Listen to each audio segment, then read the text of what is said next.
Good morning. How are you today? As they say in Osaka, Japan, Ohio.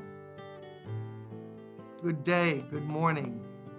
I got to get some new material. What do you think? I got to learn some other languages.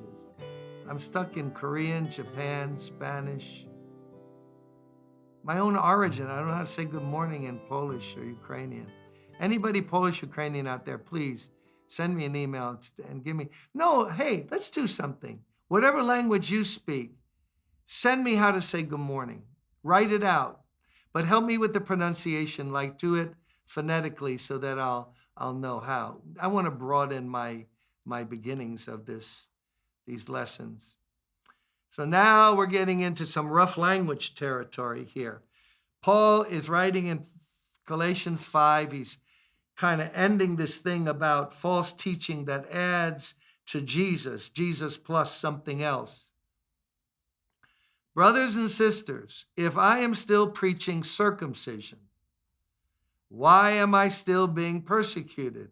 In that case, the offense of the cross has been abolished. Oh, listen, there's so much in that. Listen.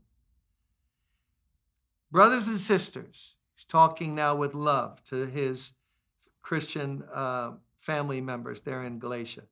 If I'm still preaching circumcision, if people have lied to you and said, Paul preaches Christ, but he preaches that Gentiles have to get circumcised. Well, of course, Abraham was circumcised, Moses, King David, Isaiah, Jeremiah, Ezekiel. Jesus was circumcised. So were the disciples. Paul says, if I'm still preaching Jesus plus circumcision, he said, if that's true, why am I still being persecuted? Why he got persecuted by the religious establishment is that he dropped their treasured doctrine of circumcision or Sabbath keeping. He just said earlier, circumcision means nothing. Not being circumcised means nothing. And he said, if I was preaching that, they wouldn't be persecuting me. Why they persecute me is I say there's another way separate from the law that you can be accepted and find favor with God. There we go.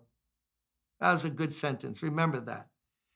He's saying the reason they're all up in arms against me is that I have penetrated their system of do this, do this, do that, do this, and then you'll be saved. Like the Catholic system.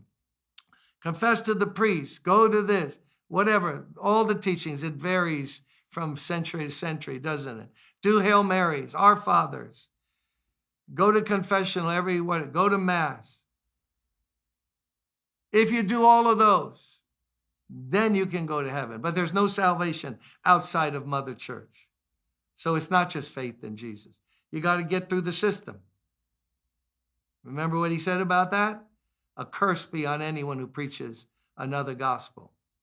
So he's saying what circumcision does is it does away with, in that case, the offense of the cross has been abolished.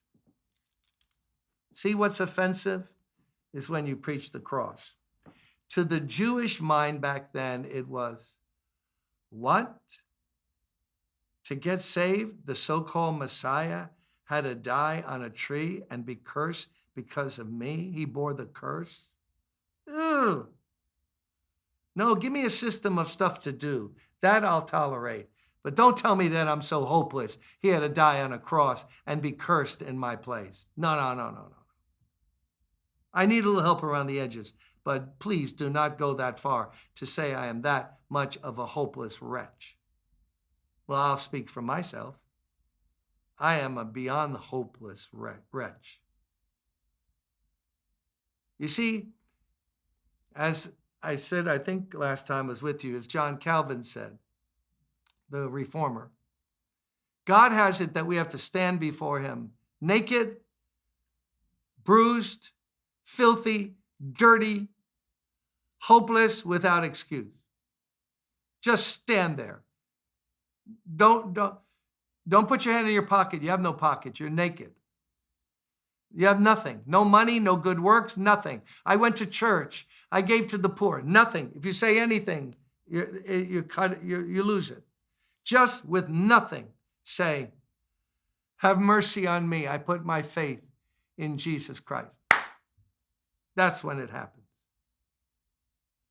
But, the pride of men and women, we don't like that, do we? I talked to pastors when I was down in Florida during the pandemic, and they avoided, one told me right straight out, he said, we don't mention sin in our meetings, in our church, because, Pastor Jim, people have a hard life, a lot of pressures. They don't come to church on Sunday to be reminded or told that they've sinned and come short of the glory of God, that their righteousness is like filthy rags. That's not exactly what they want to hear. They need a little boost. You're doing good today. Something good is going to happen to you. I don't care how you live, who you're sleeping with, what you're doing. Listen, the man upstairs, he's going to make it good for you today. That's what they want to hear, a little positive thinking. But that's not the gospel. Paul says what people avoid is the offense of the cross. For the Jew, it was horrible. You're telling me Messiah, the one promised one, ended up naked on a cross, being cursed because he bore our sins. I don't want that Messiah. Don't tell me about that Messiah. No, my Messiah is going to ride in on a white horse and wipe out the Roman legions so we can be free. Or to the Greek mind, it was, we worship wisdom and intellectualism. And what? The carpenter's son dying on a tree? Not exactly our cup of tea. Was he an intellectual? Did he have 2 PhDs? No. No, that's not really. I'm not some loser, I'm not like what a degenerate gambler in Las Vegas. Basically a good person. Don't tell me about the crow. But for us who know the truth as it is in Jesus, we can sing, I'm not going to hurt you by singing. So I'll cherish the old rugged cross. You know that song?